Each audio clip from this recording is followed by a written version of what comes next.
So I'm not feeling so well tonight, and everything is okay. It's the way it is. People are concerned about our society and our culture, thinking our government is sick, our society is sick. But, that too is just the way things are. It doesn't mean that we, don't rest, don't take care of ourselves, don't take whatever appropriate medication.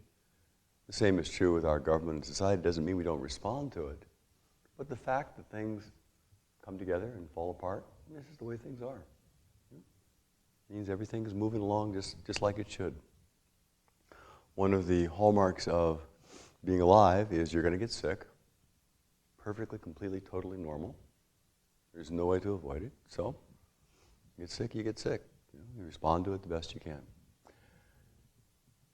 So, when we have a situation like is happening with our government right now, where our views are not particularly represented in the government, for most of us at least, I don't know about all of you,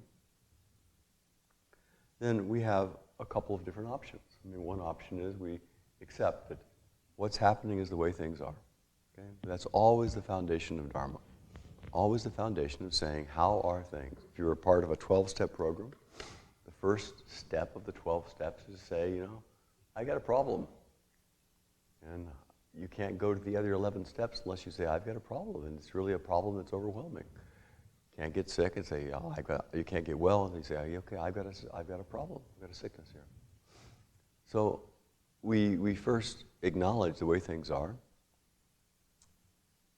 and then we look at our view. Well, what's my view? How have I put the way things are? What box have I put them in?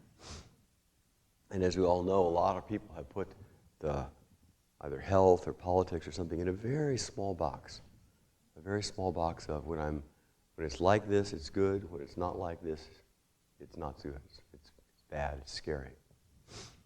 So if we look at this from a bigger picture, all roads lead to death. All roads lead to dissolution. That's just basic life 101. If you're born, you're going to die. So the goal is, and how do we spend our time? What do we do with ourselves as we make this inevitable trajectory? As our culture, things go up and things go down. Things are easy and things are hard. In Buddhism, we call it the 8 worldly winds, the winds that always come. People like us and they don't like us. Things are going well and things are not going well. Things are just and things are unjust. There's always, in the relative world, things are always relative. So once we accept that things are the way we think they are, and then we have to step back and say, okay, let's look at the really big picture here. One thing, I was at one of my Kiwanis Club meetings, and someone was saying before this election, they said, the president that we have, President Obama, is the worst president in the entire history of the United States. He was saying it about President Obama, and now other people are saying it about President-elect Trump. He's going to be the worst president. But the reality is, if you look at the history of the presidencies of the United States, there have been some pretty crazy people who've been running this country. There have been people whose whole administration was nothing but scandal and nothing but corruption. Wonderful people. I'm thinking of President Grant, for example. President Grant was elected because he helped to win the Civil War, but then once he got into office, he was a very kind, very nice person. Mark Twain loved him. Mark Twain thought he was just an absolutely brilliant person, but he was a terrible politician. Terrible. People took advantage of him right and left, and the government almost completely collapsed during that time. It's the way things are. Each of us are going to encounter our particular health crises, one thing or another. If we have a health crisis, we go to Lauren and see if she can fix us up, and she'll do her very best, and then we respond. Everything is okay.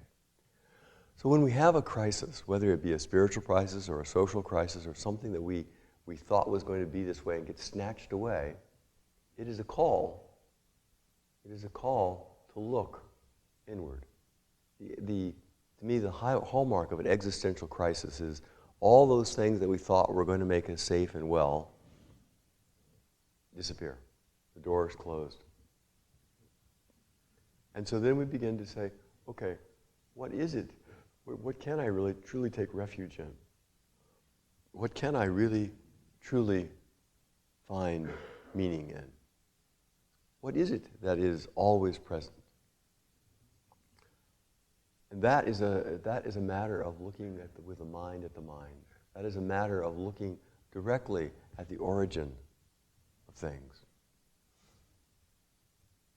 And those of you who've been to Sesshin and have heard lots of teachings know that we first turn ourselves to our body, to the way it is right now, without judgment, without judging, I dislike it because it feels a certain way, or I like it because it feels a certain way.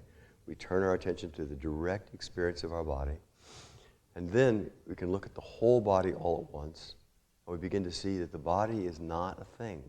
There's space in there, that the mind that sees the body has space. And the spacious nature of our own mind is something that's always present, always around, always available. And we can hold whatever comes up in the spaciousness of our own awareness. And that spaciousness is endlessly creative, endlessly present. So we don't know what's going to happen. We don't know whether this particular present is or is not going to solve all of our problems or make all of our problems. We just don't know. But we do know that in the spaciousness of our own mind, all sorts of things are possible. There is limitless possibility. Everything comes from the same source. So rather than fixating, you're sick, and life is miserable, and you're going to just go downhill and die, or yes, we've got the president that we elect that we have, and everything is going to go downhill from there. We hold it all in spacious mystery. We don't know how we ended up here. We don't know how we came. We don't know where this life originated from. It's a mystery. It just keeps appearing over and over and over again. And it's that mysterious appearing over and over and over again is something that we can take refuge in. Something that is bigger than any one of us. Something that's endlessly creative. In some traditions, they talk about our life is part of an endless trajectory towards spiritual wholeness. So that we are seeing things in a bifurcated way, or we've seen things cut up into little pieces. Each time we face a particular boundary or particular barrier and it falls apart, we begin to see things in a little more holistic way. And over the course of lifetimes, we gradually have fewer and fewer boundaries, fewer and fewer divisions, until we begin to see, it's all one whole. All one whole. It's not me versus Donald Trump. It's not me versus my sickness. It's all one whole. When we can rest in the wholeness of our own awareness, the wholeness of our own being, there's something very satisfying about that. Something very affirming about that. Something very mysterious. It's a gift. My little squeaky voice is kind of a music, Everything has a mystery to it. But we negate the mystery by all of our fixed ideas. This means that means this means this means this means this means this means this means this means this, and before we know it, we're boxed in a little hole. So we come to a center here to meditate. And the first thing we do when we meditate, aside from being in our body in the present moment, is we begin to relax and let go of our fixed views about the world. The first thing we let go of is the past.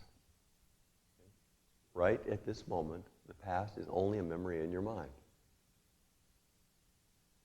There's nothing else left.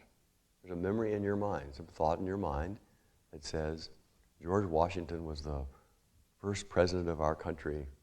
We read it in a textbook, and we all have a consensus reality that says George Washington was number one.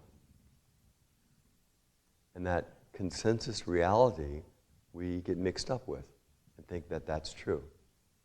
It's interesting, I was thinking about George Washington the other day. He was vilified when he was the president.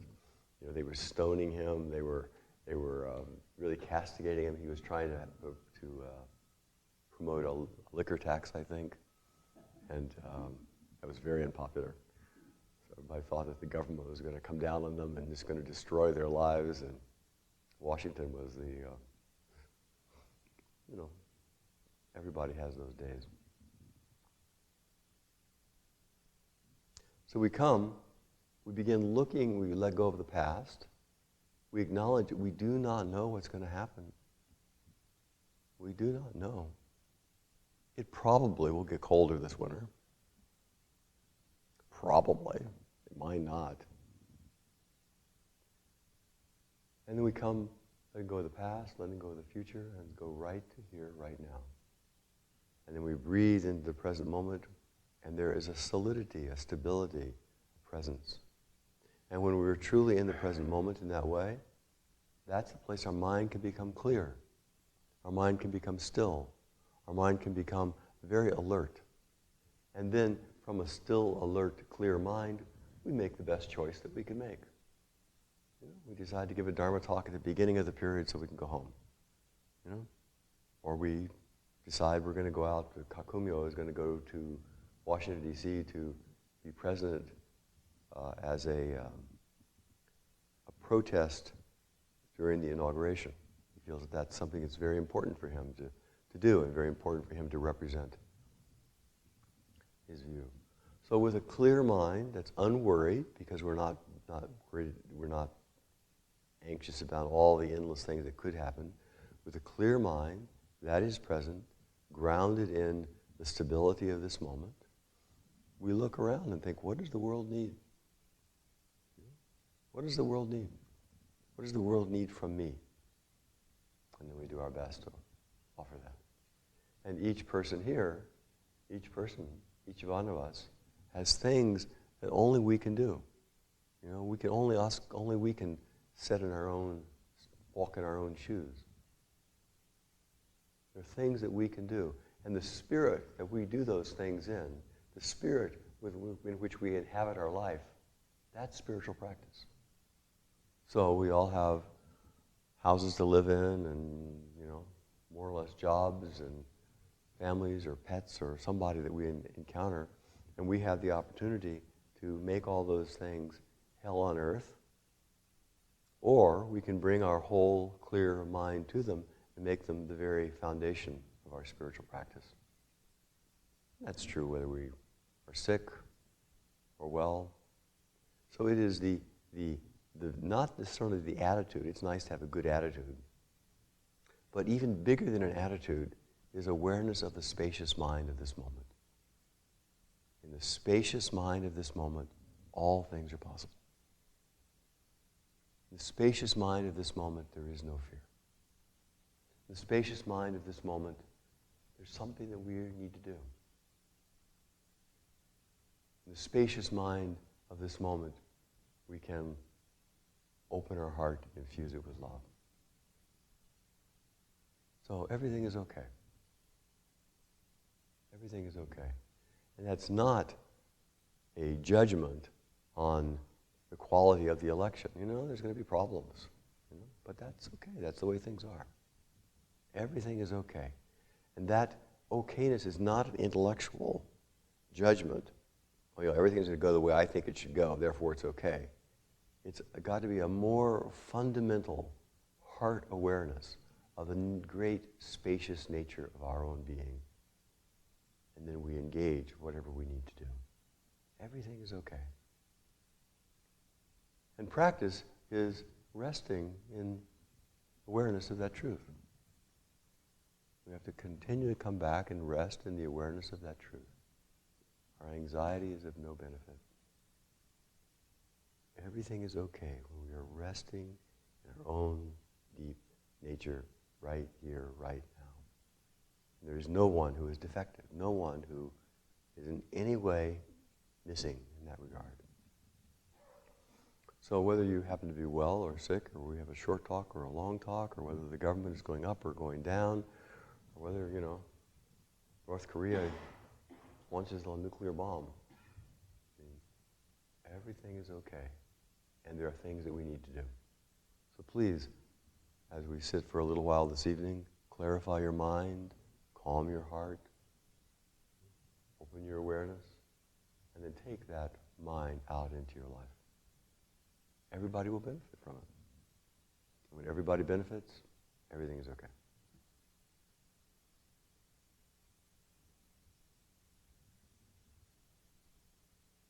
Okay,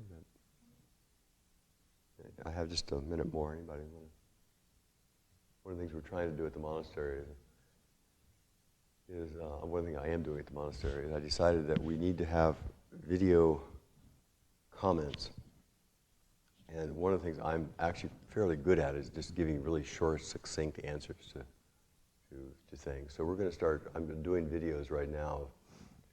Video, we did one on the election. It's on our blog or website, and I'm trying to refine my skills.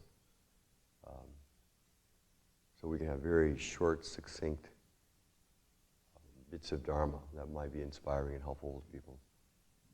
So if you have any feedback about that or recommendations, that'd be nice. So, any comments, questions, insights?